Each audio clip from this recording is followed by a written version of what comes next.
Hi, it's me again with Corel Draw Tips and Tricks. Somebody sent me this graphic and wanted to know how you could draw it in Corel. And I really had to look at it. First, I thought it was circles inside here, but the circles are loops of some sort. A little bit of a challenge, but I love a challenge. So don't ever hesitate to send me something. And it's too fuzzy to trace. And I'm going to think it's going to be pretty easy to draw. So I'm going to tackle this first part right here first. So I'm going to draw a square, and I'm going to hit P and put it in the center of the page. I'm going to rotate the thing 45 degrees so I have it up center.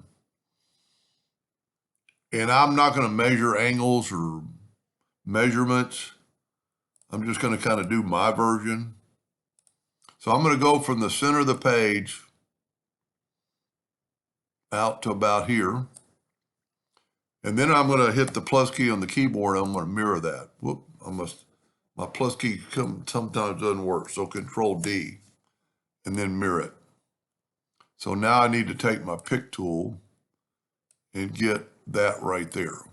And I might be a little short, but maybe not. You can always test it with your Smart Fill tool. And so I'm not short, it's fine. And now, I really had to study this. I've got like a little curved line. And it starts, so it's almost like an arrow. I'm just going to take a 3-point curve, and I'm going to start about right. So mine not be 100% identical to theirs. And I'm just going to put a little curve on it. Mine doesn't have to be perfect. I'm going to hit the plus key on the keyboard this time and mirror it. That time it worked. I'm going to start moving and hold down the control button until it snaps to that edge. I'm going to make sure it doesn't leak again, and I'm going to nudge it over. And then I can left click, right click.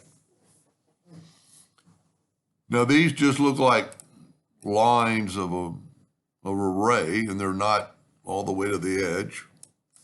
So we're going to take a line starting right there and just kind of put it at that angle about there, but make sure you stay above the top. I'm going to Control D and mirror that. And if I put my origin, it would mirror it perfectly. But I don't mind doing that. So I'm going to take that one, Shift select that one, and I'm going to go to Effects and Blend. And I'm not even going to count the lines, but there are probably 10. So I'm just going to go 10 and hit Apply. Now what I want to do is move those over. Whoop. Easier to move my black item over or both, it doesn't matter. And then I need to take my blend. For this to work, I got to go to Object and break the blend apart, and then go Control G to group it and move it back. And the whole time nudge, don't ever move it by hand. Now I'm going to go to intersect, and it's going to intersect those lines. Now we do want an outline around it, so I'm going to go ahead and take these away, and I'm going to get my outline and move it over. Whoop.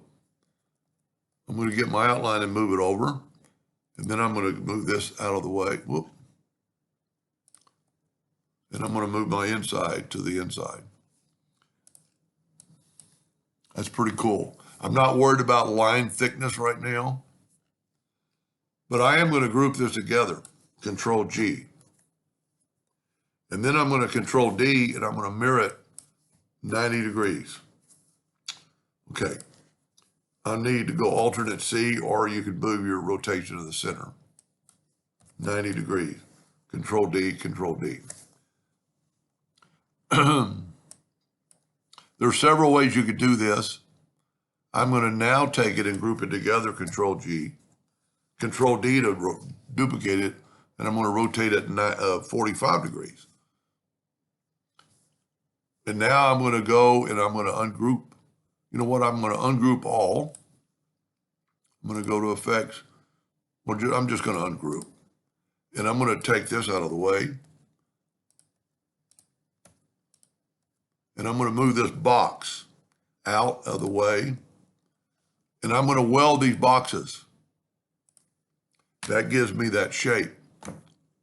I'm going to go in and make it black.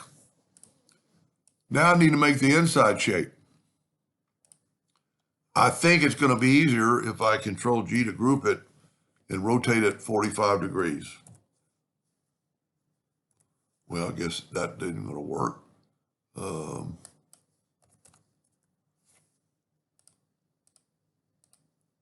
I wanted that object, well, 20, so 12 and a half. So I'm going to rotate it. Well,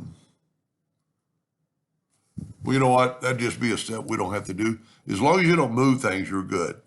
Smart Fill tool, fill that in. Nudge it over. Left click, right click. Now there's several ways you could make those rings. One, you could just take an ellipse and maybe put it like right there.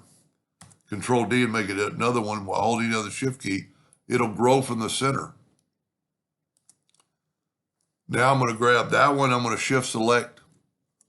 You know what? I'm going to select that one, shift select my outer one. And there's quite a few rings, so I'm going to do 15 times. See what it did? Now I can move this up a little bit. And I can move it out of the way, and I'm going to go to Object and Break Blend Apart. I'm going to go Control G to make sure I group it. And I'm going to try to intersect that part, and it worked. And see, I can nudge it right back. I'm going to go ahead and make it, well, that's fine. Now I'm going to Control D and make a duplicate, alternate C to have it rotate. And now I can rotate it 45 degrees. Control D, Control D, Control D, Control D. Now mine doesn't look exactly like theirs, but it's pretty close. And if you think I'm amazing, I had to look at it a long time, and I'm going to make everything a little thicker. I mean, I really had to think about it. And they might have done it completely different. I might even try to, in a second video, make this completely different, where you could have a bunch of them. Anyway, I truly hope that helped them, and thank you for watching.